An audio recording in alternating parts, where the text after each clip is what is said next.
তাহলে সময় আমাদের এইটাই, সামনে যে সময় আসছে এই সময় আমাদের কাজে লাগাতে হবে। কথা কন্যাকে কাজে লাগানোর দরকার আছে না নাই? দল বল নির্বিশেষে কে কি করি ওটা জানি না, আমরা একটাই জানি, সেটা হলো যে আমরা মুসলমান। সুতরাং আমরা মুসলমান জানা, মুসলমান কখনো কোরআনের বিপক্ষে থাকতে পারে না। কথা বলেন ঠিক না বা ঠিক? যেই দলে আসতে পারে নামাজের কথা বলবেন, যেই দল আসতে পারে কোরআনের কথা বলবেন, যেই দল আসতে পারে আল্লাহর কথা বলবেন, যেই দল ক্ষমতায় আসলে রাসূলের সুন্নাহ মোতাবেক চলবে, তারা পৃথিবীর জমিনে আসবে, ক্ষমতায় থাকবে। কেউ বাধা প্রদান করলে আমরা প্রতিহত করেই সামনে ইনশাআল্লাহ আমরা যাবো, এতে কোনো সন্দেহ নাই। কারা কারা আছি যে আমরা প্রতিহত করে হলো, জীবন দিতে হলো, আমাদের যদি হাত দরকার করে হাত দিব, পা দরকার করে পা দিব, এরপর আমরা মাথা নত করবো না। কারা কারা আছি তুই হাত তুলে একটা বার দেখায় দেয় হাত নামান। আমরা রাজি আছি তো ইনশাআল্লাহ? প্রয়োজনে আমাদের হাত দরকার করলে হাত দিতে রাজি, চোখ দরকার হলে চোখ দিব। হযরতে খুবাইব, হযরতে খাব্বাব, খালিদ বিন ওয়ালিদ, এই সমস্ত মানুষগুলা যেরকম ভাবে দ্বীনের জন্য ইসলামের জন্য জীবন বিলায় দিয়েছে, হযরতে খাব্বাব, হযরতে খুবাইব রাদিয়াল্লাহু তাআলা আনহুকে বলেছিল যে শুধুমাত্র একটাই দোষ, তোমার অন্য কোনো দোষ নাই, একটাই দোষ, সেটা হলো কালেমা পড়া।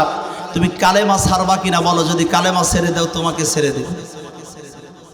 হযরতে খুবাইব রাদিয়াল্লাহু তাআলা আনহু ডাক দিয়ে বলেছিলেন, জীবন চলে যাইতে পারে, আমার চক্ষু উপড়ায় ফেলাইতে পারো, আমার দেহ থেকে কাল্লাটা তোমরা খসায় ফেলতে পারো, কাল্লা দ্বিখণ্ডিত করতে পারো, আমার শরীর থেকে আমার রূহটা বের করে নিতে পারো, আমার শরীর থেকে আমার পাটা তোমরা ছিঁড়ে নিতে পারো, কিন্তু আমার যত সময় পর্যন্ত আমার জানের ভিতরে, আমার শরীরের ভিতরে প্রাণ থাকবে, এত সময় পর্যন্ত আমি কালেমা ছাড়ব। অন্ধকার আমার ভাইরা আমার, ওনার যখন শুলে চালানো হয়েছিল, শুল, এই ইতিহাস বলার আমার সময় নেই, শুলের মধ্যে যখন তিনাকে চালানো হয়েছিল, শুলের সামনে যখন নিয়ে আসা হয়েছিল, তখন একটি কথাই বলা হয়েছিল যে এখনো সময় আছে, তুমি বলো তুমি কি কালেমা ছাড়বা? বলো না, কখনো কালেমা ছাড়তে পারবো? তোমার শেষ ইচ্ছা কি করে? শেষ ইচ্ছাগুলো তোমরা যদি আমাকে উজুর পানি দাও, তাহলে 2 রাকাত নামাজ পড়ো। সুবহানাল্লাহ বললেন না? শেষ ইচ্ছা, শেষ সময় যখন তিনি বিদায় নেবেন, শুলে চালাবেন, তখনও তিনি বলেছিলেন যে আমি 2 রাকাত নামাজ পড়তে চাই। আল্লাহর দিন থেকে, কোরআন থেকে 1 ইঞ্চি পরিমাণ পিছু হাঁটি নাই, 1 ইঞ্চি পরিমাণ সরে যায় নাই। অন্ধকার আমার ভাইয়ের আমার, তাকে যখন সরে চালানো হচ্ছিল তখন তিনি হাসতেছিলেন। সুবহানাল্লাহ বললেন না? কাফিরেরা ডাক দিয়া বলে, তোমাকে শুলে চালানো হচ্ছে, কিছু সময়ের মধ্যে তোমাকে একেবারে পাছার থেকে পাছা দিয়ে ঢুকাইয়া, একেবারে শরীরের ভিতর দিয়ে ঢুকাইয়া একেবারে মাথা দিয়ে বের করে দেওয়া হবে, শুলের মধ্যে তোমাকে চালাই দেওয়া হবে। এরপরে তুমি হাসতেছো কেন? কয়, এই তোমরা দেখতেছো শুল আর আমি দেখতেছি আল্লাহর জান্নাত। হাঁটু জোরে বলে, তোমরা দেখতেছো শুল আর আমি দেখতেছি জান্নাত। আমরা শুলে চালাইতে দেরি হবে, কিন্তু আল্লাহ আমাকে জান্নাত দিতে দেরি করবেন না। শুলে চালানো হলো এবং কাফেরেরা ঘোষণা করে দিল, খবরদার, এই শুল থেকে খুবাইবকে নামানো যাবে, কতক্ষণ নামানো যাবে, এখানেই ঝরানো থাকবে, লাশটা পচে গুলে একেবারে দুর্গন্ধ হয়ে যাবে, মানুষ যাতে, আশেপাশের মানুষ যাতে চিন্তা করতে পারে যে এই লাশটা দেখে যে খুবাইব শুধুমাত্র কালেমা পড়ার কারণে, ইসলাম গ্রহণ করার কারণে, কোরআন গ্রহণ করবার কারণে খুবাইবের এই অবস্থা হয়েছে, আর কোনো মানুষ যাতে কালেমা পড়ার সাহস না পায়, এই জন্য শুলের মধ্যে তাকে চড়াই দেওয়া হলো। অন্ধকার 7 দিন যায়, 10 দিন যায়, এরপরও খুবাইব রাদিয়াল্লাহু তাআলা আনহুর লাশ যেরকম থাকে ঠিক অনুরূপভাবে ওই রকমই থাকে। বিন্দু পরিমাণ লাশটা কি হয় না, যেরকম তরতাজা ছিল ওরকমই থাকে। 1 ইঞ্চি পরিমাণ লাশ এদিক ওদিক হয় না। জোরে বলেন আল্লাহু আকবার। আপনারা জানেন হয়তো বা, শেষ পর্যন্ত জুবায়ের রাদিয়াল্লাহু তাআলা আনহু আর মিকদাদ রাদিয়াল্লাহু তাআলা আনহু, এই 2টা সাহাবীকে আল্লাহ রাসূল পাঠিয়ে দিয়েছিলেন লাশ টানার জন্য। অনেক কায়দা কৌশল আনতে লাগছিলেন। কাফেররা যখন জানলেন, এই ইতিহাস বলার জন্য বলতেছে না, শুধু জানাইতে চাচ্ছি, খেয়াল করেন। 2টা সাহাবী যখন তাকে শুল থেকে নামাইয়া নিয়ে যাচ্ছিলেন, কাফেররা টের পেয়ে তাকে ধাওয়া করলেন। হযরতে জুবায়ের রাদিয়াল্লাহু তাআলা আনহু এবং হযরতে মিকদাদ রাদিয়াল্লাহু তাআলা ঘোড়ার মধ্যে করে 1 হাত দিয়ে এরকম করে মিকদাদ রাদিয়াল্লাহু তাআলা ধরেছেন, ঘোড়াটা 1 হাত দিয়ে এরকম করে চালাইতেছেন। কাফেররা চলে আসলো, জুবায়ের বলল বিসমিল্লাহ বলে লাশটা ফলায়া দাও। লাশটা যখন ফালায় দেওয়া হয়েছে সঙ্গে সঙ্গে মাটি দ্বিখণ্ডিত হয়েছে, একেবারে মাটি দুই পাশ কি করে সরে গেছে। মাঝখানে যখন গর্ত হয়েছে মাঝখানে একেবারে মাটি এমনভাবে খবাইব রাদিয়াল্লাহু তাআলাকে মাটির মধ্যে নিয়ে গেছেন যার চিহ্ন পর্যন্ত রাখেনি। জোরে বলেন আল্লাহু আকবার।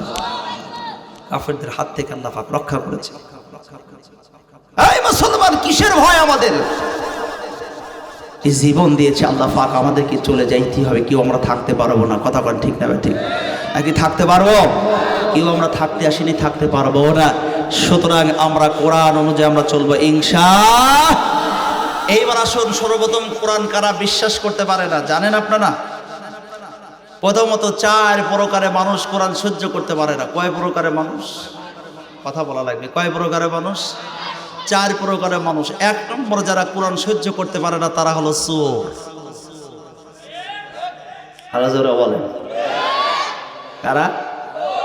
চোর। 1 নম্বর যারা কোরআন সহ্য করতে পারে না তারা হলো কি? চোর। আচ্ছা বলুন তো দেখি, চোর আছে না নাই?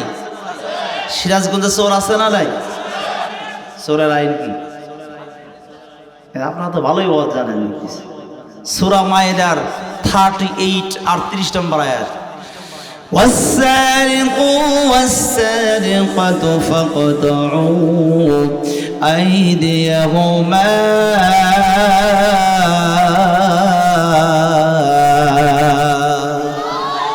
আরেকবার বলেন আল্লাহু আকবার। চোর যদি ধরা পড়ে তাহলে হাত কেটে দিতে হবে। তারা মানে বোঝা যায় সিরাজগঞ্জে চোর নাই। কথা বলেন না, জোরে বলেন, জোরে বলেন। আছে? যদি থাকে তাহলে কয়জনের হাত কাটা হয়েছে? একজনেরও যদি হাত না কাটা হয় তাহলে আমরা বুঝে নিলাম আসলে কোরআনের আইন হলো হাত কাটা। আর যদি কোরআনের আইন যদি হাত কাটা হয়, একজনেরও যদি হাত না কাটা হয়, তার মানে বোঝা যায় কোরআন অনুযায়ী বিচার হয় না। কথা বলেন ঠিক না ঠিক? বন্ধুগণ আমার ভাইরা আমার, গভীর মনোযোগ লাগান। আল্লাহর নবীর সাহাবী হযরত ওমর ফারুক রাদিয়াল্লাহু তাআলা আনহু, কলিজার টুকরা সন্তান, মদও খাই না নাই, হিরোইনও খাই না নাই। ও বন্ধুগণ, ওই যে আপনার আঙ্গুর আছে, আঙ্গুর ভিজায় রাখছিলেন কয়েকদিন। ভিজায় রাখার পরে একটু মাতলামো ভাব হয়েছে। ওইটা যখন খেয়েছি, মাতলামো ভাব হওয়ার পরে এক পর্যায়ে যখন একটা মহিলা আসতেছিল, বাজে সাউন্ড দিয়েছিলেন। তার রাষ্ট্রের ভিতরে বাজাই সাউন্ডটা দেওয়ার কারণে এক পর্যায়ে খলিফাতুল মুসলিমিন হযরত ওমর এবার তার সন্তান কি করলেন, তাকে ধরে নিয়ে গেলেন। ধরে নিয়ে যাওয়ার পরে জল্লাদকে ডাকা হলো, তাকে কি করো, ডোররা মারো, বেতের আঘাত করো। জল্লাদ চিন্তা করলো যে ওমরের সন্তানকে মারবো, এটা কেমনে করে সম্ভব। ভয়ে ভয়ে আস্তে আস্তে যখন মারতেছেন, 1টা 2টা 4টা মারার পরে ওমরে ফারুক দেখলো যে ভয় করে ডোররা মারতেছেন, বেতের আঘাত করতেছেন। দেরি করলেন না খলিফাতুল মুসলিমিন হযরত ওমর জল্লাদকে বসায় দিয়ে নিজেই তিনি বেতের আঘাত শুরু করে দিলেন। হযরত ওমর ফারুক রাদিয়াল্লাহু তাআলা ডোররা বাড়ি দিতে এক পর্যায়ে 60টা বেতের বাড়ি যখন হয়ে গেছে, ফিঙ্কি দিয়ে রক্ত বের হয়। ফিঙ্কি দিয়ে যখন রক্ত বের হচ্ছে, আমিরুল মুমিনের সামনে হযরত ওমর ফারুক রাদিয়াল্লাহু তাআলা ওর সামনে এবার তার সন্তান ডাক দিয়ে বলতেছে, বাবা আমার ভুল হয়ে গেছে, আমাকে ক্ষমা করে দেন, আমি ভালো হয়ে যাব, আর কখনো আমি এগুলো পান করব না। ও বন্ধুগণ আমার ভাইয়েরা আমার, আমিরুল মুমিনিনের পরে ডাক দেয়া বলেন, আল্লাহর কোরআনের আইন হলো 80টা দৌড়া মারতে হবে, 80টা বেতের আঘাত করতে হবে। সুতরাং আরো 20টা বেতের বাড়ি আছে, তোমাকে মারতেই হবে। বাকি 20টা বেতের বাড়ি যখন মারছেন, আমিরুল মুমিনিনের সামনে সন্তান আর দুনিয়ার মধ্যে নাই, বিদায় নিয়েছে। কোরআনের আইন প্রতিষ্ঠিত হলে কি হয় একটু বোঝানোর জন্য আমি বললাম, আমিরুল মুমিনিন তার কলিজার টুকরো সন্তানের বিচার করেছে। বলুন তো দেখি কি দিয়ে? আর একটু জোরে বলেন। আজ যদি আমার বাংলার জমিনে একজনও যদি ধর্ষণকারীর বিচার যদি আপনার সংসদে যদি হতো, এরকম যদি বিচার যদি কোরআন অনুযায়ী করে হতো তাহলে আর দ্বিতীয়ত কেউ আর দর্শন করার সম্মুখীন হইত না, আর কেউ ওই পথে পাও ফেলাইতো না। কথা কোন ঠিক না ঠিক? কিন্তু আমার দেশে দেখা গেছে যে সেঞ্চুরি করে দর্শন করে, যখন 100টা দর্শন করে সেঞ্চুরি করে, তাকে আবার ফুলের মালা দিয়ে বরণ করা হয়। কথা কোন ঠিক না ঠিক? জোরে বলেন। এই ঢাকা বিশ্ববিদ্যালয় ইতিপূর্বে আমরা দেখেছি কত মেয়েদেরকে, আমাদের মেয়েরা লেখাপড়া করে, কত মেয়েদের ইজ্জত হারাইতে হয়েছে। আমার বন্ধুগণ, আমার ভাইরা আমার, ও মুসলমান, আমাদের কন্যা সন্তানগুলা যারা ভার্সিটিতে পড়ে তাদের ইজ্জতের কোনো গ্যারান্টি ছিল না। কিন্তু বর্তমানে ও বন্ধুগণ, আমার ভাইরা আমার, যারা ক্ষমতায় আসছে ভার্সিটিতে, আপনারা ভালো করে জানেন সাদিক কায়েম সাহেব, এরপরে আর কোনো দর্শন, কথা কয় না, দর্শন আর কি কখনো শুনছেন দর্শন হয়েছে? ঢাকা বিশ্ববিদ্যালয়, চট্টগ্রাম বিশ্ববিদ্যালয়, রাজশাহী বিশ্ববিদ্যালয়, আর একটা বিশ্ববিদ্যালয়ে ধর্ষণ নাই। গত প্রায় 1.5 থেকে 2 মাস হলো একটাও ধর্ষণ আর হয়নি। আল্লাহু আকবার, জোরে বলেন আল্লাহু আকবার। এই জন্য আমি মনে করি যদি বাংলার জমিনে যদি কোরআন যদি একবার সংসদে যায়, ইনশাআল্লাহ কোরআন দিয়ে যদি বিচার কার্য শুরু হয়, আর এই জমিনের ভিতরে ধর্ষণ থেকে শুরু করে চুরি করে সাহস আর কেউ পাবে না। কথা কোন ঠিক না ঠিক? জোরে বলেন। তাহলে 1 নম্বর যারা কোরআন সহ্য করতে পারে না তারা কারা? আর একটু জোরে বলেন। 2022 সালে এক জোড়া জুতা কিনলাম, অনেক শখ করে এক জোড়া জুতা কিনেছি, যে জুতা দিয়ে কি করব, মাহফিল করব। বগুড়া জেলা থেকে 7 মাথায় পায়ে পায়ে শু কিনলাম এক জোড়া, যে ওই জুতা দিয়ে কি করব, মাহফিল করব। প্রথম মাহফিল আমার পাবনা শহরে সদর থানায় সালাইপুর ঐতিহ্যবাহী ঈদগাহ ময়দান সংলগ্ন হাফিজিয়া মাদ্রাসায় জুতা পরে গিয়েছি। মাদ্রাসার একটা ছাত্র আমাকে বলতেছে, হুজুর জুতা উপরে নেওয়ার দরকার নেই, নিচে রেখে দেন, কেউ এই জুতা নেবে না। আমি ওর কথা শুনে নিচে জুতা রেখে এবার 2 তলায় গেলাম। খাবার দাবার শেষ করে মঞ্চে যখন আমাকে নিয়ে আসবে, 2য় তলা থেকে নিচতলায় আসলাম। নিচতলায় এসে দেখি আর জুতা, জুতা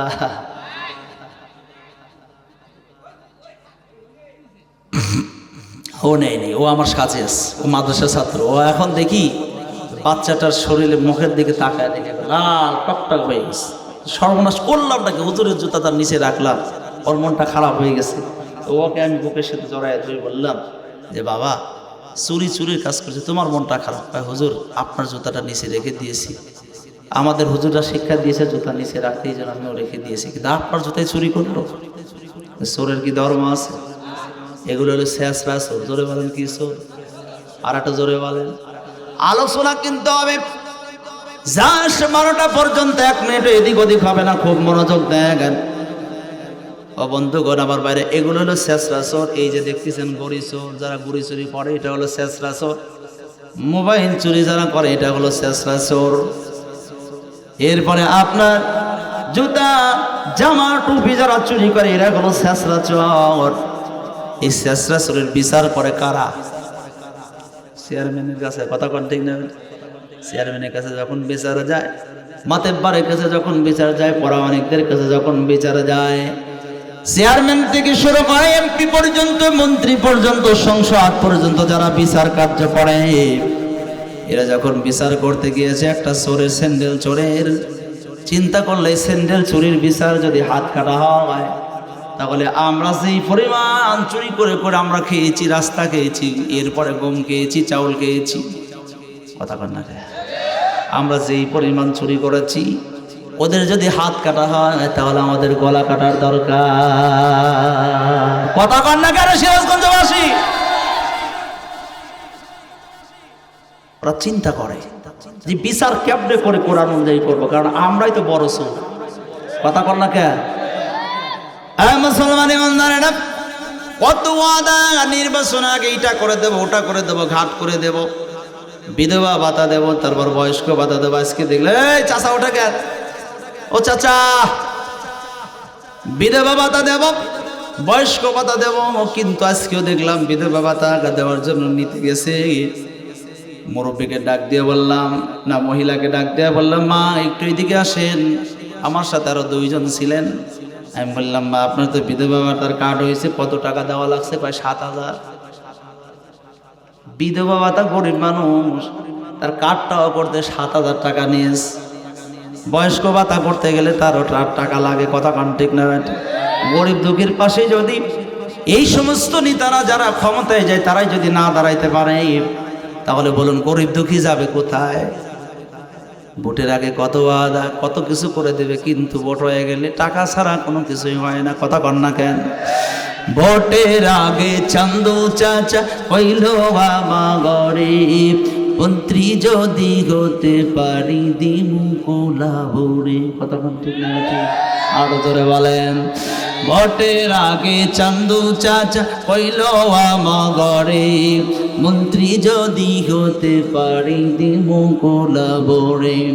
ক্ষমতাতে যাইয়া দেখি চাচা নাগালকে বাপায়, আমরা গরিব আমা গরে দেখার মতো কেউ নাই, আমরা গরিব আমা গরে দেখার মতো কেউ নাই। গরম বাতে বিলাই বেজার, উচিত কথায় মাউই বেজার, হইতে গেলে পিতিরা যার মনে লাগে ভয়, আমরা গরিব আমা গরে দেখার মতো কেউ নাই। হঠাৎ দেখি সন্দু চাষার সোনার ছেলেরা, সন্ধ্যার জন্য বাপের মাথায় বসাইছে সুরা। মাল খায় টাল হয়েছে, হিরোইন খাইছে, ফেন্সিডিল খাইছে, এখন চাঁদা কার কাছ থেকে নেবে? ঘুরে ঘুরে এখন দেখে বাপ, কিসের বাপ? মাথা তো ঠিক নাই, বাবার মাথায় চাকু ধরেছে, দাও মাল দাও টাকা দাও, কথা পান ঠিক নেবে। হঠাৎ দেখি চান্দু চাষার সোনার ছেলেরা, চান্দার জন্য বাপের মাথায় বসাইছি সুরা। থানায় গেলাম মামলা দিতে, সেই নো যাইয়া জায়গা নাই, থানায় গেলাম মামলা দিতে, সেই নো যাইয়া জায়গা নাই। আমা গরি দেখার মতো কেউ নাই, আমরা গরিব আমা গরি দেখার মতো কেউ নাই। গরম বাতি পিলাই বেজার, উচিত কথায় মাউই বেজার, হইতে গেলে পিতিরা যার মনে লাগে ভয়, আমরা গরিব আমা গরি দেখার মতো কেউ না।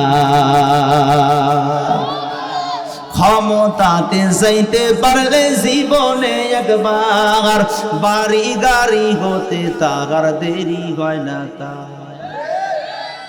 অনেকে ঠিক বললো না, আর জোরে বলেন ঠিক না? ক্ষমতাতে যাইতে পারলে জীবনে একবার, বাড়ি গাড়ি হতে তার দেরি হয় না তার। তাই তো মন চায় সব বেচিয়া ভোটেতে দাঁড়াই, তাই তো মন চায় সব বেচিয়া ভোটেতে দাঁড়াই।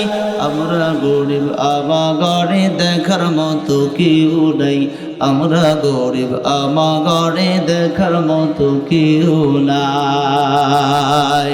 আর কতকাল এরকম ধোঁকা খাবি রে তোরা, আয়না রে ভাই এক হয়া যাই খেদাই সব সুরা।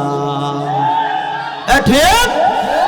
আর কতকাল এরকম ধোঁকা খাবি রে তোরা, আয়না রে ভাই এক হয়া যাই খেদাই সব চোরা।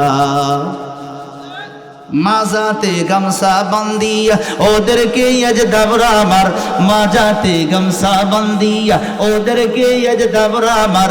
আমরা গরিব আমা গরে দেখার মতো কেউ নাই, আমরা গরিব আমা গরে দেখার মতো কেউ নাই। গরম বাতে বিলাই বেজার, উচিত কথায় মাউই বেজার, হইতে গেলে পিতিরা যার মনে লাগে ভয়, আমরা গরিব আমা গরে দেখার মতো কেউ না। এক নম্বর যারা কোরআন সহ্য করতে পারে না তারা কারা? আরো জোরে বলেন তারা কারা? দুই নম্বরে যারা কোরআন সহ্য করতে পারে না তারা হলো সকল খোর। সকল মাঝখানে ঘুমাইছে কিনা দেখেন, আমার ওয়াজে যদি ঘুমায় তাহলে তো বিপদ। হ্যাঁ, দুই নম্বর যারা কোরআন সহ্য করতে পারে না তারা হলো সকল খোর। জোরে বলেন কি? জোরে বলেন, মদখোর আছে না নাই? সুদখোর আছে না নাই? ঘুষখোর আছে না নাই? ফেন্সিডিল খোর আছে না নাই? দুনিয়ার অবৈধ টাকা পয়সা আত্মসাৎ করে খাওয়ার লোক আমাদের সমাজে আছে না নাই? 3 নম্বর পারে 2 নম্বর সূরাটির নাম সূরা বাকারা। আয়াত নাম্বারটা হলো 278, 278 নম্বর আয়াতে কারিমার মধ্যে সুন্দর করে আমার আল্লাহ রাব্বুল আলামিন বলেন, দলিল দিয়ে কথা বলবো, দলিল ছাড়া কথা বলবো, কতক্ষণ বলবো? 278 নম্বর আয়াতে কারিমার মধ্যে আল্লাহ রাব্বুল আলামিন বলেন, ইয়া আইয়ুহাল্লাযীনা আমানু তাকুল্লাহ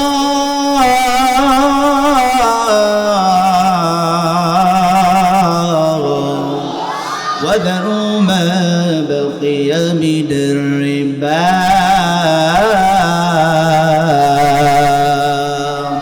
ইন কুনতুম মুমিনিন।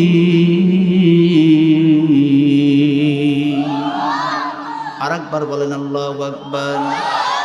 আল্লাহ বলেন, ইয়া আইয়ুহাল্লাযীনা আমানু, হে ঈমানদারেরা। কাদেরকে বলছে? আরেকবার বলেন, ঈমানদার কারা? আবার বলেন, আবার বলেন। আপনাদের যে আওয়াজ, নিঃসন্দেহে আজকে আপনারা ঈমানদার। আল্লাহু আকবার। বোঝাই যাচ্ছে আপনারা কি মানুষ, আল্লাহ শোনার মানুষ। কথা বলেন ঠিক না? ঠিক।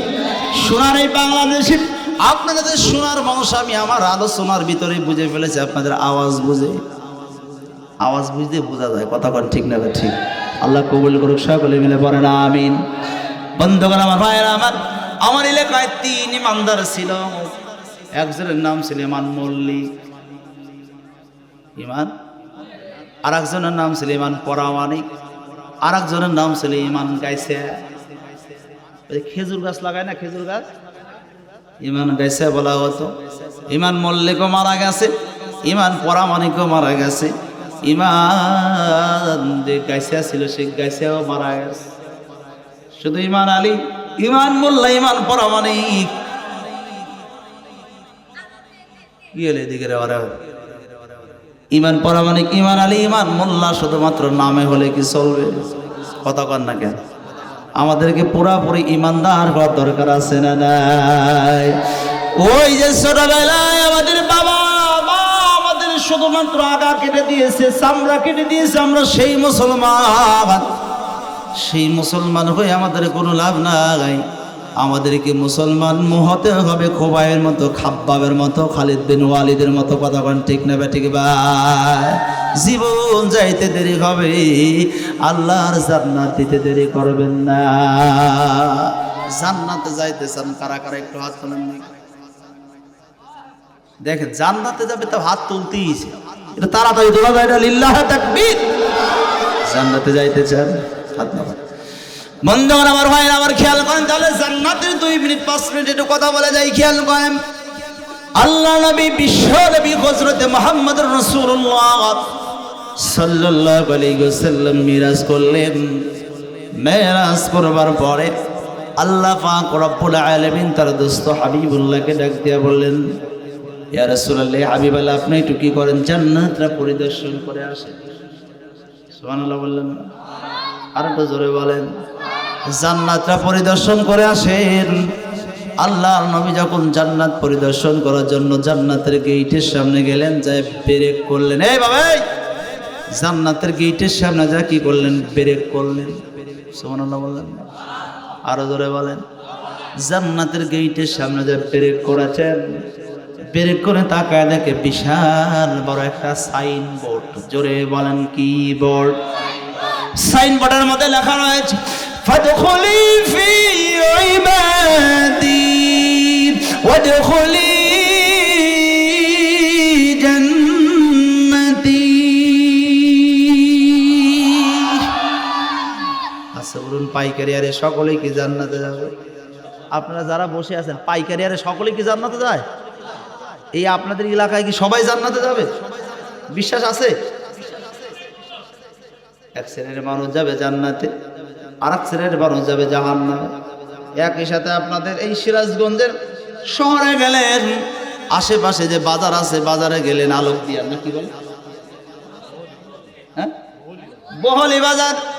এরপর আর একটা কি যেন বাজার থুই আসলাম বিশ্ব রোডের সাথে, শিয়ালখোল বাজার। একই সাথে শিয়াল করে গেলেন, বহলি গেলেন, সিরাজগঞ্জে গেলেন, একই সাথে ওঠা বসা করলেন। ও বন্ধুগণ, সবাই কিন্তু জান্নাতে যাবে না। এক শ্রেণীর মানুষ যাবে জান্নাতে, আর এক শ্রেণীর মানুষ যাবে কিন্তু জাহান্নামে। কথা কন ঠিক না বেঠি? পাইকারি হারে সকলেই জান্নাত যাইতে পারবে। মুসলমান ভাইরা আমার একটু গভীর মনোযোগ লাগান। এইবার বলেন তো দেখি, ওই জান্নাতটা বানাইছে কে? আরো জোরে বলেন। জান্নাত বানাইতে সহযোগিতা করছে কে? মাশাআল্লাহ। একজন তো বললো ফেরেশতারা সহযোগিতা করছে। আসলে আল্লাহর কাজে সহযোগিতার দরকার নাই, কিন্তু আল্লাহ পাক রব্বুল আলামিন প্রত্যেকটা কাজের দায়িত্ব দিয়েছে ফেরেশতাদেরকে। কথা কন ঠিক না বেঠি? বাংলাদেশে একটা গান আছে, তোমার দুই কাঁধে দুই বহরি, লিখিতেছেন ডায়েরি, দলিল থেকে রায় দিবেন, টাকা পয়সার নাই কারবার। কিরামান কাতিবিনা ইয়ালামুনা মা তাফআলুন।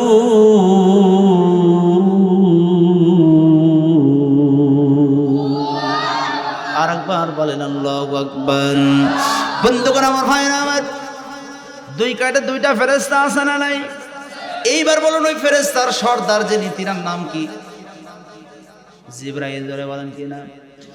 জিবরাইল আলাইহিস সালাম একদিন আল্লাহকে ডাক দিয়ে বলেন, আল্লাহ এত সুন্দর করে তুমি জান্নাতটা বানাইলা, আল্লাহ ওই জান্নাতটা বানাইতে সহযোগিতা করছে আমরা করেছি না?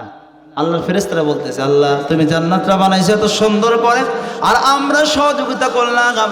আল্লাহ তোমার জান্নাতটা একবার দেখবার চাই। সুবহানাল্লাহ কোন।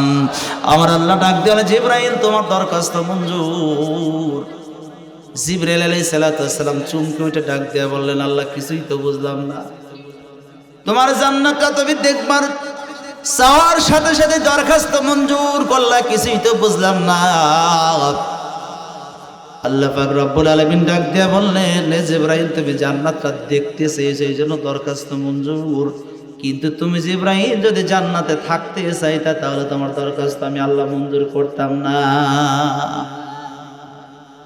তুমি দেখতে চাইছো এই জন্য দরখাস্ত মঞ্জুর, কিন্তু থাকতে চাইলে তোমার দরখাস্ত মঞ্জুর করতাম না। জিবরাইল আলাইহিস সালাম চমকে উঠে ডাক দিয়া বলেন, আল্লাহ কেন জান্নাতে তুমি আমাকে দেখতে দিবা, থাকতে দিবা না কেন? কারণ চাওয়ার সাথে সাথে যে জিনিস পাওয়া যায় ওই জিনিসের মধ্যে তোমার মর্তবা। কথা কন, মর্তবা। কষ্ট হচ্ছে নাকি আপনাদের? মর্তবা আলোচনা কিন্তু আমার সাবজেক্ট হলো চার চিরানি মানুষ কোন সহ্য করতে পারে না। খেয়াল করেন বন্ধুগণ আমার, ভাইরা আমার, যে বিষয়টা নিয়ে আজকে চমৎকার একটা বিষয় আলোচনা করতে চেয়েছিলাম, কিন্তু আপনাদের চেহারা দেখে আর এক আলোচনার ভিতরে ঢুকে পড়েছি। খুব মনোযোগ দেন। ও বন্ধুগণ আমার, ভাইরা আমার, তার সন্তান চেয়েছে 500 টাকা। কয়টা? আপনার আদরের সন্তান, আপনি মহাব্বত করেন, এই জন্য আপনি 1000 টাকা দিয়ে দিলেন। ওই সন্তান নষ্ট হতে দেরি হয় না, কারণ চাওয়ার সাথে সাথেই দেওয়া যাবে। আপনার সন্তান চেয়েছে মোবাইল কিনে, আপনার সন্তানকে আপনি কি করলেন? বাটন ফোনও কিনে দিলেন না, আপনি দিয়েছেন টাচ ফোন কিনে। আপনার সন্তান দিনের পর দিন, রাতের পর রাত নেকের ছবিগুলা দেখে দেখে, কম্বলের নিচে, ল্যাপের নিচে দেখে দেখে ওর চোখও নষ্ট করবার, কলপটা পর্যন্ত নষ্ট করে ফেলবে। কতক্ষণ ঠিক না বেঠি? চাওয়ার সাথে সাথেই দেওয়া যাবে।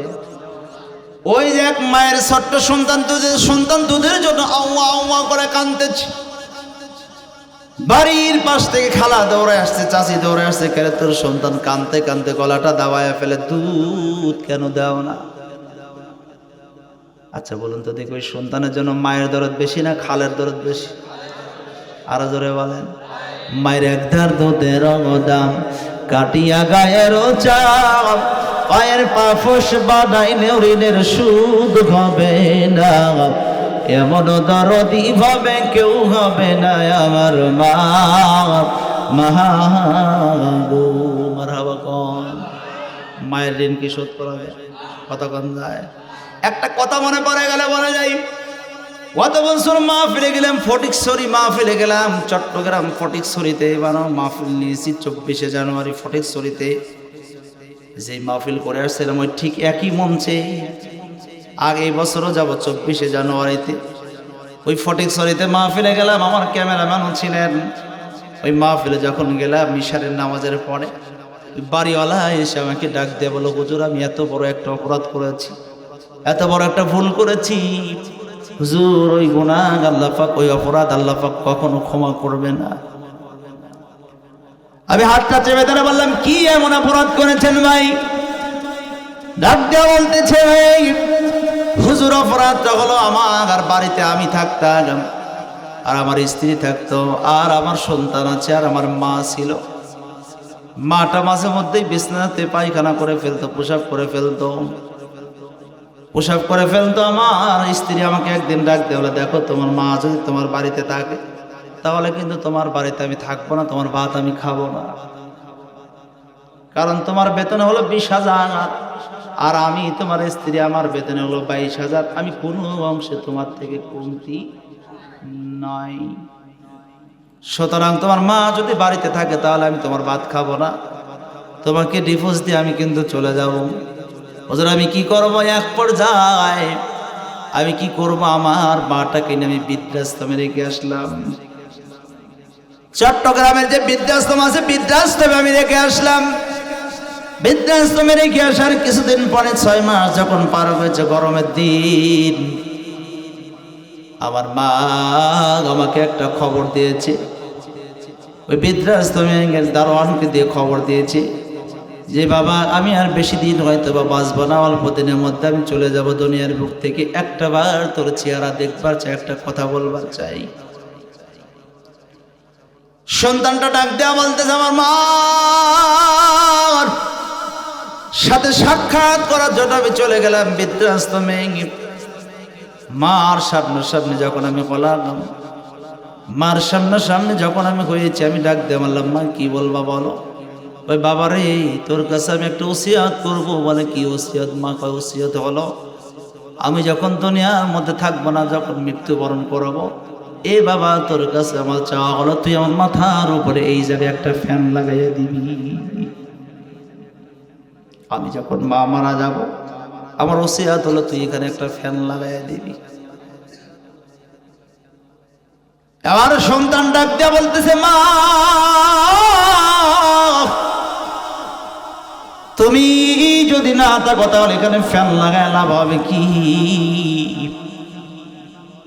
তুমি যদি না থাকো তাহলে এখানে ফ্যান লাগায় কি লাভ হবে? মা ডাক দিলে, বাবারে তোর কাছে ওসিয়ত করলাম তুই এখানে আমি না থাকার যখন থাকবো না তুই এখানে একটা ফ্যান লাগাই দিবি।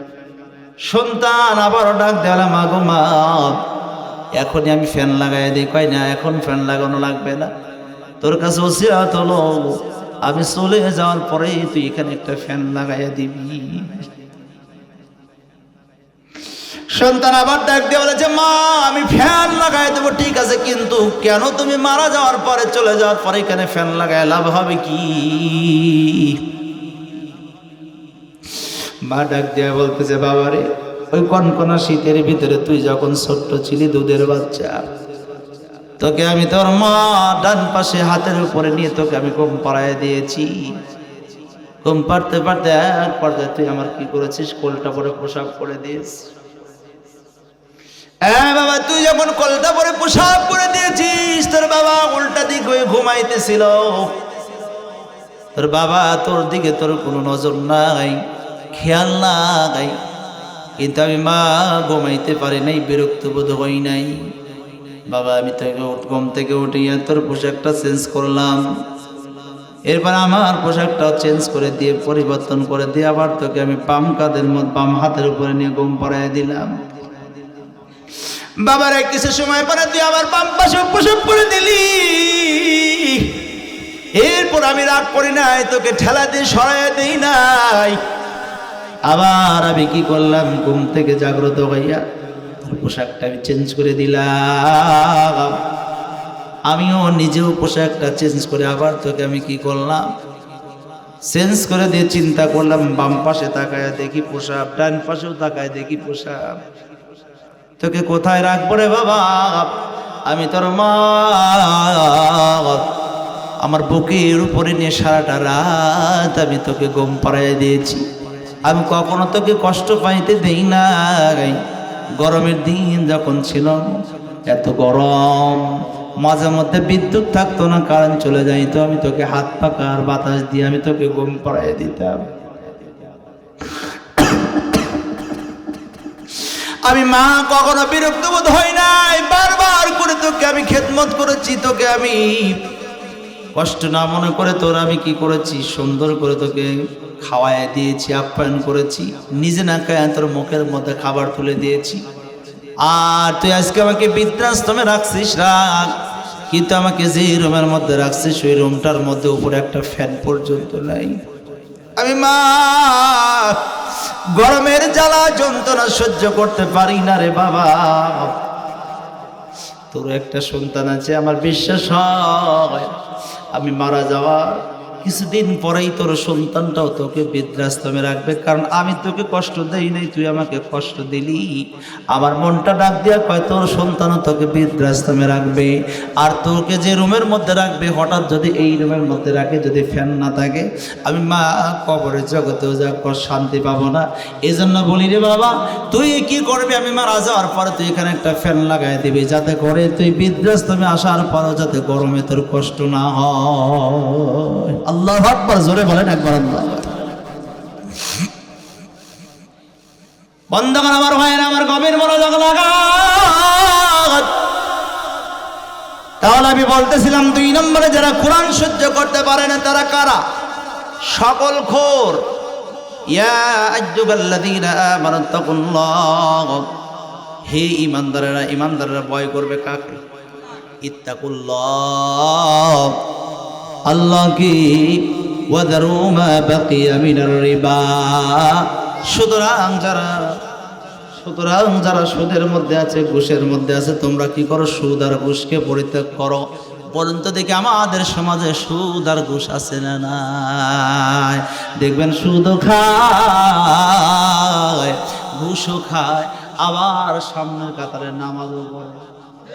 এই কথা কন না করে ভাই, সুদও খায়, ঘুষও খায়, আবার দেখবেন মসজিদের সভাপতিও হয়।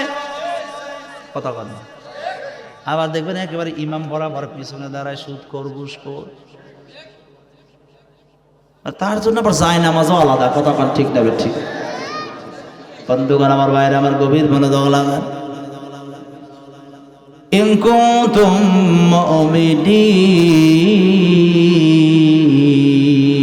মুমিনিন, আরেকবার বলেন আল্লাহু আকবার। কুরসিন কালেও তারা মুমিন হতে পারবে না। আল্লাহ পরবর্তী আয়াতের অংশের মধ্যে বলেন তাখাযু বিহারজিম মিনাল্লাহ ওয়া রাসূলি, আল্লাহ বলে যারা কি করে এই আয়াতটা শোনার পরেও যারা সুদ আর ঘুষকে পরিত্যাগ করবে না, তাখাযু বিহারজিম মিনাল্লাহ। মিনাল্লাহ মানে কি? কথা বলে মিনাল্লাহ মানে কি? আল্লাহ। জোরে বলেন কি? ওয়া রাসূলি মানে রাসূল। আল্লাহ বলেন এই আয়াতটা শোনার পরও যারা সুদ আর ঘুষকে পরিত্যাগ করবে না, এরা যেন আমি আল্লাহ আর আমার রাসূলের সাথে যুদ্ধের ঘোষণা দেয়। নাউজুবিল্লাহ বলি। তাহলে আল্লাহ আর আল্লাহর রাসূলের সাথে যুদ্ধের ঘোষণা দিয়ে এই সুদখোর আর ঘুষখোর যদি নামাজ পড়ে, নামাজ কি কবুল হবে? এখন যারা সুদ খায় তারা তো আমার পর রাগ করবেই রে ভাই। কি কর, রাগ করবে না? তো কিসের ইবাদত তুমি করবা? কিসের দান করবা, সাদকা করবা? লাভ তো নাই। এই কথাগুলো বলবো না, কোন থেকে খেলে এক কাহিনী বলে চলে যাব, তাহলে কি আলোচনা করবো বলেন? কোরআন থেকে কথা না বলে কাল কিয়ামতের ময়দানে জিহ্বাটা টান দিয়ে বের করে আগুনের কেচি দিয়ে আমাদের জিহ্বাগুলো কাটা হয়। ওই যে কয়েক বন্ধু যেতে কি কষ্ট হচ্ছে আপনাদের? 12টা পার হলে কি কষ্ট হবে? আজকে 1 নম্বর শ্রোতাও আপনার 1 নম্বর, মাইকও 1 নম্বর। আলহামদুলিল্লাহ বলেন। আমার এই গলার কন্ডিশন ভাই, এক লাগাতার ভাবে প্রোগ্রামের কারণে আমার গলার কন্ডিশন একটু দুর্বল ভাই, একটু বুঝতেছ না আপনারা, ভারী বন্ধুগণ খেয়াল করেন। একটু কষ্ট হয়ে দিলেও আপনারা কি কষ্ট মনে করবেন না। কয়েক বন্ধু যাইতেছে বাসের মধ্যে, কোথায়? এটা কিন্তু একটা কি উপমা দিচ্ছি। কয়েক বন্ধু যাইতেছে বাসের মধ্যে করে, হঠাৎ করে এক বন্ধু লাগছে পায়খানা। জোরে বলেন কি খানা? আরো জোরে বলেন, আরো জোরে। এক বন্ধু লাগছে পায়খানা। ওই বন্ধু বাসের মধ্যে ডাক দেয়, বলতে বন্ধু আমার তো লাগছে পায়খানা, আমি এখন কি করবো? কয় দেখো যেখানে সেখানে তো বাস স্টপেজ করবে না, থামাবে না, তুমি একটা কাজ করো। বলে কি কাজ? এই যে দেখো পলিথিন আছে, পলিথিনের মাঝে 2 সিটের মাঝে তুমি কাজ সারো, 2 সিটের মাঝখানে তুমি কাজ সারো। এবার এই বন্ধুটা 2 সিটের মাঝখানে পলিথিনের মধ্যে যখন কাজ সারছে পায়খানা, পলিথিনটাকে একটু দিয়ে বলুন তো দেখি, নতুন রুমাল ছিল পকেটের মধ্যে, পকেট থেকে নতুন রুমাল বের করেছে, মালটাকে সুন্দর করে পেঁচে একটু দিয়া জানালা দিয়ে ফিকে দিয়েছে। বলুন তো দেখি বাসের পাশ দিয়ে রাস্তা আছে না? আর একটু ধরে বলে আপনাদের যে এই যে আজকে দেখলাম, বাপরে বাপ, দেখছি মাঝে মধ্যে প্রাইভেট কারের ভিতরে গেছি তো টের পাইনি। আপনাদের যে রোডের যে অবস্থা, এ জায়গাতে চিনাই কঠিন। এত মাহফিল করছি সিরাজগঞ্জে, ঢাকা, কত জায়গাতে টাঙ্গাইল মাহফিল করে, চিনতে কি কষ্ট হয় না। কিন্তু আজকে কিন্তু একটা নজিরবিহীন ঘটনা ঘটেছে। 2 বার করে রাস্তা হারাইছে। একবার গেছে সেই 77-এর দিকে, আর একবার গেছে বগুড়ার দিকে। মানে এই তো এখনো তো মানে কাজ শেষই হয়নি। কাজ শেষ হয়ে গেলে পরে তারপরে কি সাইনবোর্ড লাগাই দেবে, মানে কি বুঝতে বা চিনতে সহজে দেওয়া হবে, চিনতে কি ভুল হবে। কাজ শেষ হয়নি তো এই জন্য চিনতে 2 বার 2 দিকে গেছি। একদিকে গেছিলাম পরে মানে 5 কিলো, আর একদিকে গেছিলাম 6 কিলো। পরে ঘুরে আবার ওই জায়গায় এসে তখন কি করলাম, মোবাইলে এরপরে ম্যাপ চালু করে তারপরে আসলাম। তো এই যে আসতেছিলাম যে এক পাশ দিয়ে খালি বাস যাচ্ছে, আবার পাশ দিয়ে আরেক বাস, আবার বাস আছে না নাই, ট্রাক যাচ্ছে। তো ওরকম 2 বন্ধু বাস যাচ্ছে, বাসের পাশ দিয়ে ধপাস করে যখন মালটাকে, নতুন রুমালটাকে ফেলিয়ে দিয়েছে, 2 বন্ধু যাচ্ছে একই হোন্ডা। আপনার এফজেড অথবা পালসার হোন্ডায়, 2 বন্ধু একই হোন্ডায় যাচ্ছে। কি কাম ধপাস করে মালটা যখন পড়ছে, এবার 2 বন্ধু হাইড্রোলিক্স বের করেছে। সর্বনাশ, না জানি কি মাল সামানা, টাকা পয়সা, গহনা গাটি, কি যেন মাল সামানা পড়লে মান ফালাইয়া থুয়ে যাওয়া যায়। কতক্ষণ যায়, আস্তে করে মালটাকে তুলে নিয়ে একেবারে জ্যাকেটে ছিল পকেটে, ভিতরে পকেটে নিয়ে মালটা নিয়ে বাড়িতে যায় লাগাইছে মারামারি। ও বন্ধু আজকে পায়খানা কেউ, আজকে নিরাপত্তায় আমরা থাকতে দেই না। কতক্ষণ ঠিক নেবে ঠিক, পায়খানা দিয়েও মারামারি। আরে যারা সুদ খায়, যারা ঘুষ খায়, তারা কাঁচা পায়খানা খায়। কতক্ষণ ঠিক নেবে ঠিক, আর জোরে বলে বন্ধুগণ আমার ভাই না, আমার গভীর মনোযোগ লাগান। 2 বন্ধুকে রেখে দেখলাম এই ঘরের ভিতরে শেষ পর্যন্ত কি পরিণত হয়। যদি সময় থাকে তাহলে আমি আপনাদেরকে বলে যাব। আরো 2 দিনের মানুষ কোরআন সহ্য করতে পারে না। শুনতে রাজি আছেন কারা কারা? কতক্ষণ থাকে শুনতে রাজি আছেন? হাত তোলা না, রাজি আছেন নাকি সেটা কোন জি বলবেন। রাজি আছেন তো বন্ধুগণ আমার ভাই, চলুন যাই। এখন অনেকেই বলেন যে কোরআনের দলের কথা নাই। বলুন তো কোরআনের দলের কথা আছে না নাই? ওয়ালতাকুম মিনকুম উম্মাতুন ইয়াদউনা ইলাল খায়র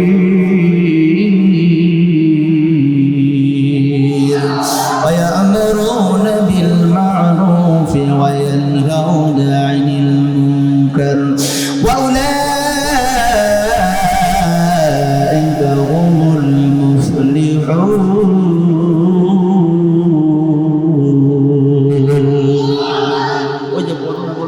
কোরআনের দলের কথা, সেই দলের কথাটা এখন আমার মিলাই দিচ্ছি। খেয়াল করেন কোরআনের দলের কথা আছে না নাই? আল্লাহ বললেন ওয়ালতাকুম মিনকুম উম্মাতুন। নবী গো আপনি বলে দেন আপনার উম্মতের মধ্যে একটা দল থাকার দরকার। আল্লাহ কয় না, আরো জোরে বলেন। দলিল নেই, একটা করে দলিল নেই। তাহলে আল্লাহ বললেন রাসূল আপনি বলে দেন আপনার উম্মতের মধ্যে একটা দল থাকার দরকার। সেই দলটা কি করবে? আরেকটা আয়াতের মধ্যে বললেন, এখানে কিন্তু একটু রেখে গেলাম, আর একটু খেয়াল করেন। আরেকটা আয়াতের মধ্যে বলেন ওয়া'তাসিমু বিহাবলিল্লাহি জামিআন লা তাফাররাকু।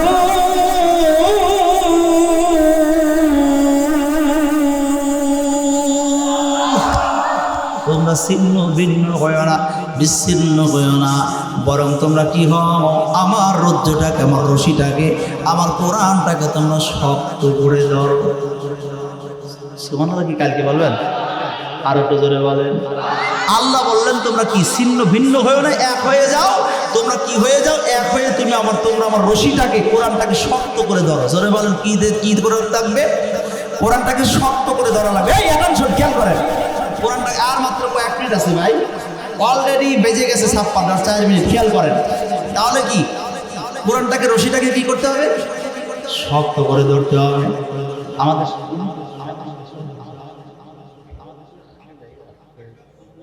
আচ্ছা আচ্ছা আলহামদুলিল্লাহ, ধরেন ইনি ধরেন আপনাদের ইনি অথবা আমাদের এই পরিচালক সাহেব, একটা কুয়া আছে না, কুয়া কথা পায় না, জোরে বলেন আছে না নাই? এই কুয়ার ভিতরে যদি আপনাদের এই মুরব্বী আমাদের এই ভাইজান যদি পড়ে যায়, আপনারা কিভাবে তুলবেন? জোরে রশি দিয়ে তুলবেন, তাই না? এখন এই রশিটা কি দুর্বল রশি না শক্ত রশি? এখন যদি দুর্বল হয় 2 হাত 3 হাত উঠতে পারে, আবার উপরে উঠে আসবে, কিন্তু দুর্বল, এর কারণে ছিঁড়ে যখন পড়ে যাবে বলুন তো দেখুন আর কি মাজা আবার ফাটবে না, ফেটে যাবে, কষ্ট পাবে। এই জন্য দুর্বল রশি ওখানে দেওয়া যাবে না, শক্ত রশি দেওয়া লাগবে। কুয়ার ভিতরে অনুরূপভাবে আপনারা অল্প করে দৌড়বেন, আবার ছেড়ে দেবেন।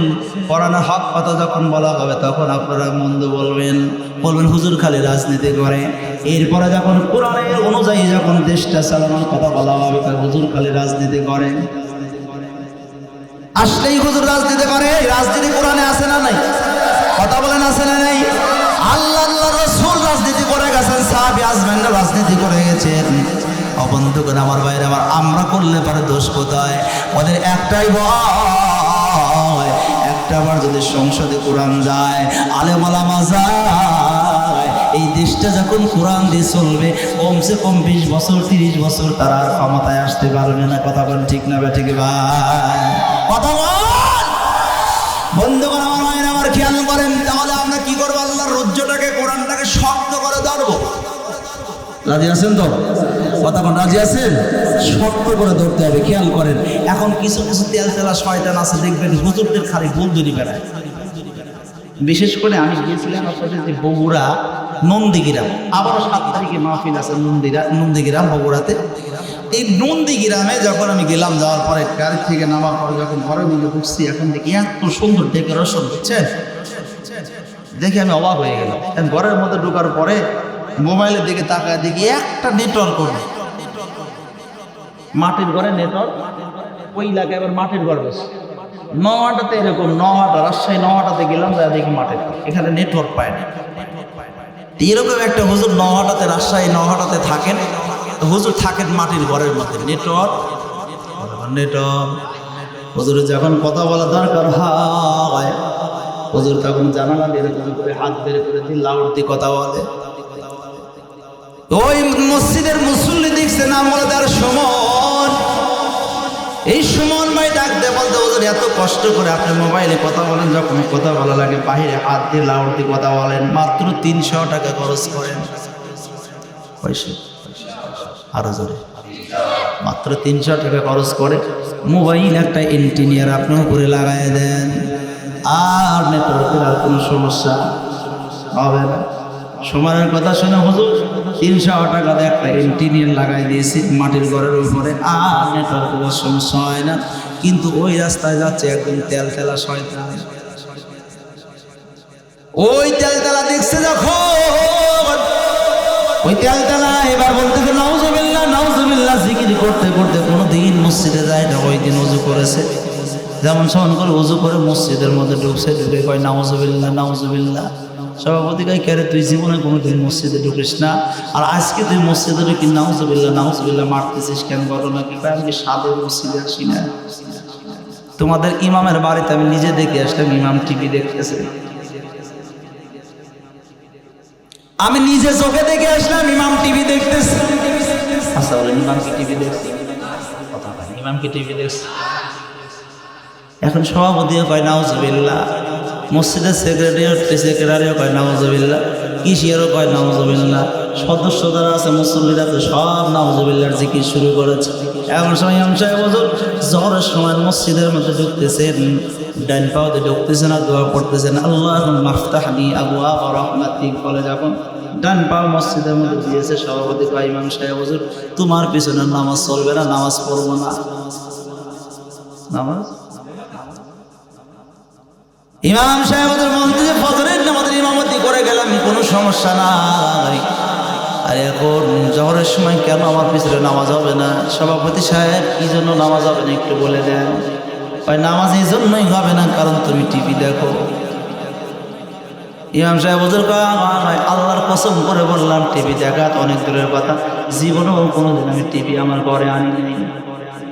টিভি কথা টিভি টিভি তো কোনো দেখাও এক দূরের কথা, কোনোদিনও আমার টিভি আমার ঘরের মধ্যে ঢুকাইও নাই, আনিও নাই।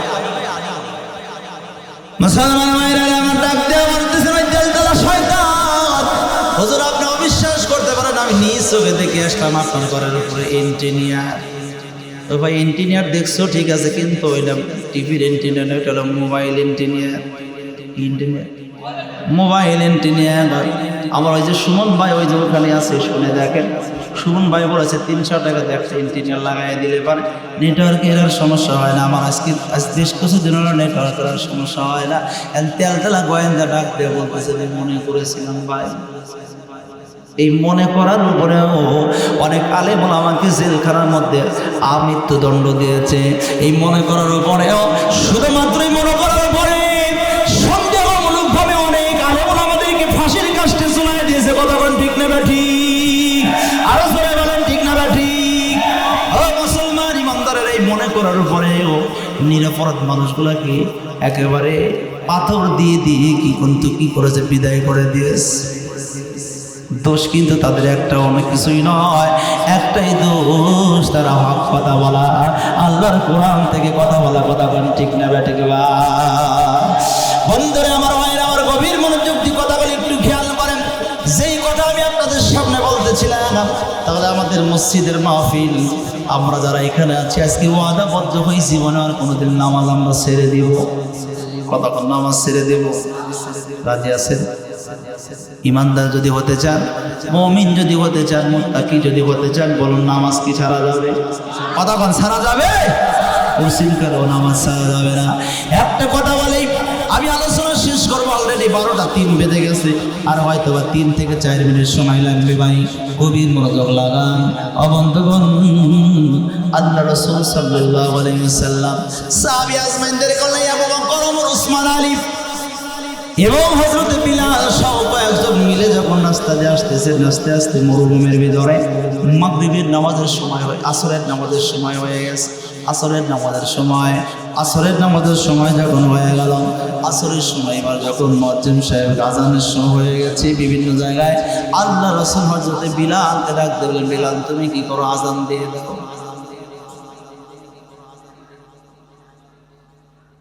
কি গেলজাম লাগছে নাকি ভাই? আপনারা যদি চলে যাই, মেহরবানি করে কেউ বলবেন না ভাই, আমি আলোচনা শেষ করে দিচ্ছি। হায় হায় হায়,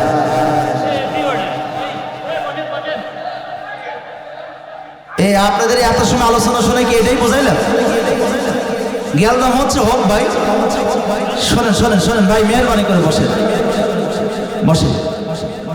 হযরত বিলাল রাদিয়াল্লাহু তাআলা আযান দিয়ে দিলেন। বিলাল এবার আযান দিয়েছেন, মরুভূমির মধ্যে যারা আল্লাহু আকবার, আল্লাহু আকবার, আল্লাহু আকবার, আল্লাহু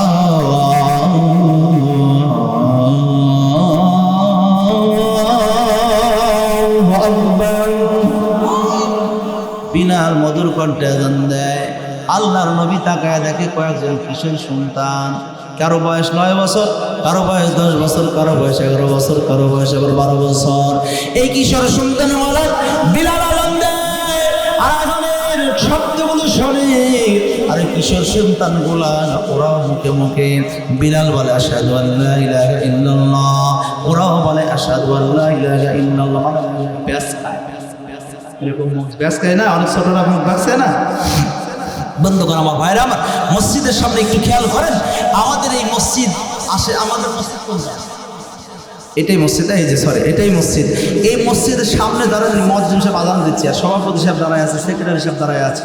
তো দেখতেছে একটা বাচ্চা, কয়েকটা বাচ্চা কি করতেছে, ওই আযান শুনে শুনে ওরাও আযান দিচ্ছে। বলুন ওই সভাপতি কি ধমক দিবে না? এই বেটা এই আযান দিচ্ছে, তুই ভ্যাকসিনেশন কেন? বলবে কি বলবে? আল্লাহ নবী সাহাবী আজমানে তাকায় দেখে বিলাল আযান দেয়, বিলাল মধুর কণ্ঠে আযান দেয়, আর এই দিকে 10 থেকে 12 জন ছোট ছোট কিশোর বান্দা ওরাও মুখ বেসকায়।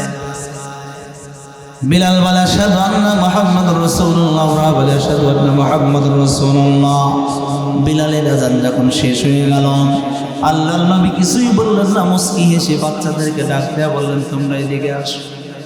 তোমাদের মধ্যে একজনের কণ্ঠটা বড় সুন্দর, তোমাদের মধ্যে এত সুন্দর একজনের কণ্ঠটা আছে। তুমি আমার বিলাল যখন আযান দিচ্ছিল তোমরাও আযান দিচ্ছিলা, কার কণ্ঠটা সুন্দর?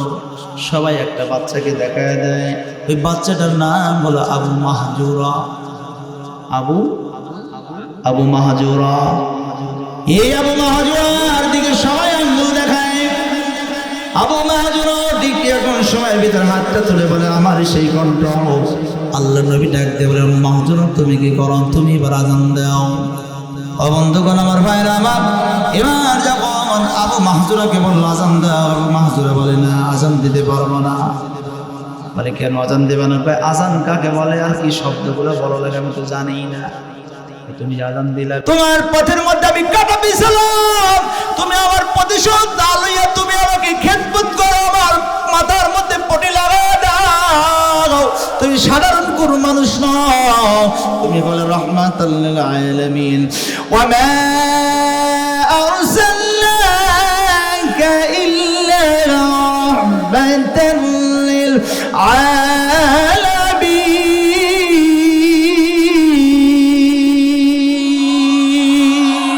আল্লাহর নবী মসজিদে যাইতেন, আল্লাহর ঘরে যাইতেন, ইবাদত বন্দেগীর জন্য যাইতেন, সালাতের জন্য যাইতেন। ওই সালাতের জন্য যাওয়ার পথে একজন বুড়িমা কি করেছে, জঙ্গল থেকে তার মেয়েকে নিয়ে, ওই বুড়ির নাম ছিল উম্মে জামিল।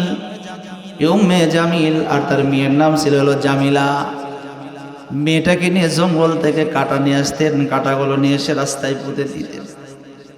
আল্লাহর নবী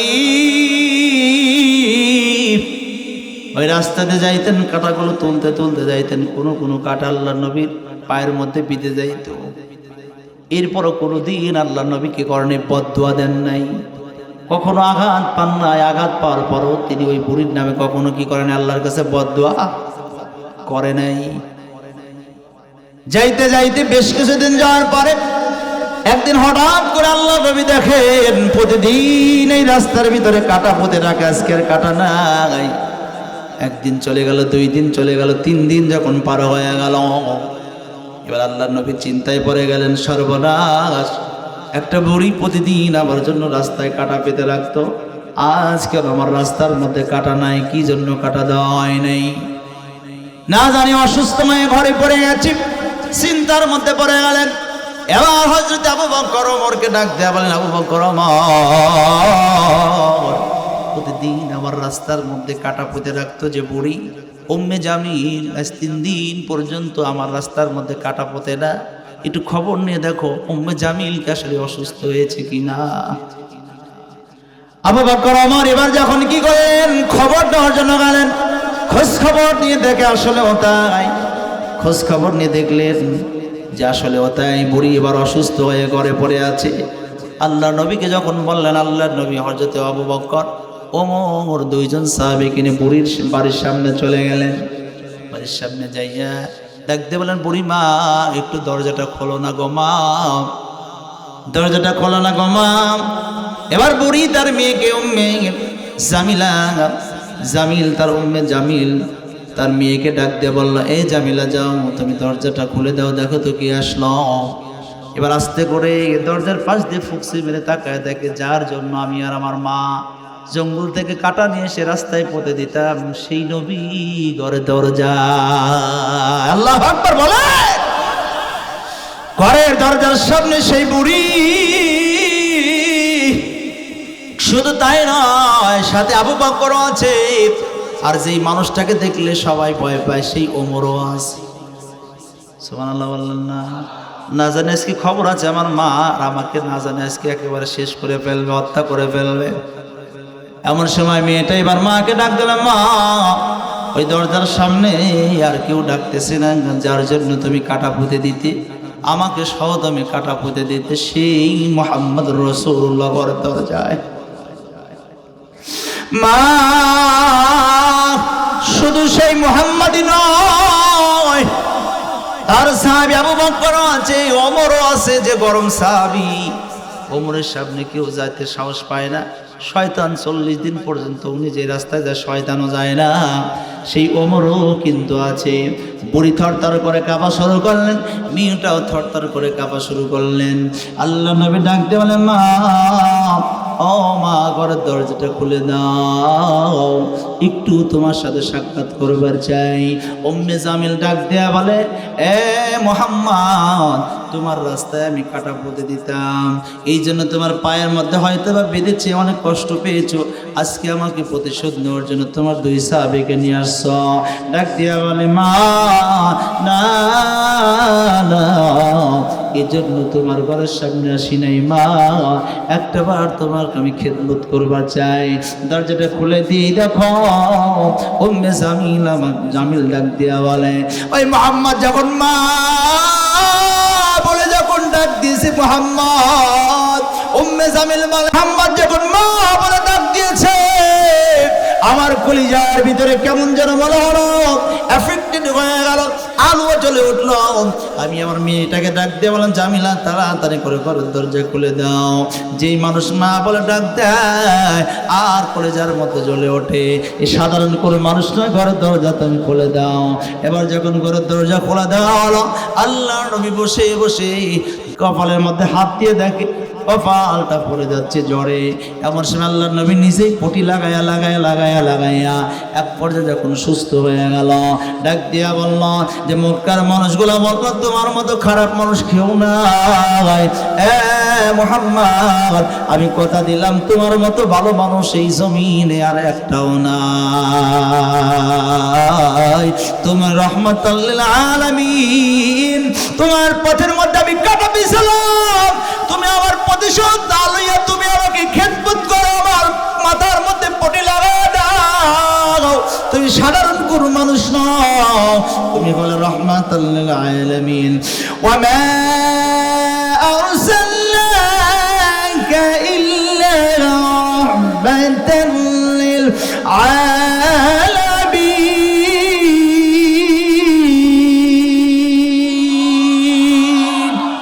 রহমাতাল লিল আলামিন, নিঃসন্দেহে তোমার মতো ভালো মানুষ, তোমার মতো নবী আর কেউ হতে পারে না। আমি আর মেয়ে তোমার হাতের মধ্যে হাতটা রাখলাম, আমাদেরকে কালেমা পড়ায় মুসলমান বানায় দেন। লা ইলাহা ইল্লাল্লাহু মুহাম্মাদুর রাসূলুল্লাহ। সকলে মিলে পড়ি সাল্লাল্লাহু, আর একটু জোরে বলেন সাল্লাল্লাহু